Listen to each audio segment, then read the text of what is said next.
Hi everyone, I'm Jerry and was just sent this really cool marine grade 25-foot boat hose. You can actually use this on a boat, rinsing down your apparatus or filling up water. In addition to that, you can also work great on an RV. I know in our RV we used to keep nice compact hoses like this because everything compacts down, self-coils back, goes full 25 feet.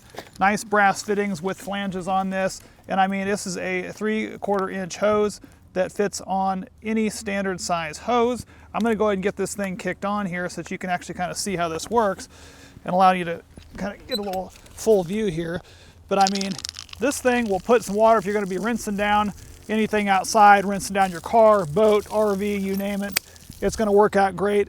Shut it off. It has these nice flanges on the back to kind of keep that from crimping here at the end, so that if you've got pull on that, it's gonna keep that from crimping as well. And whenever you're done, simply take it out like this.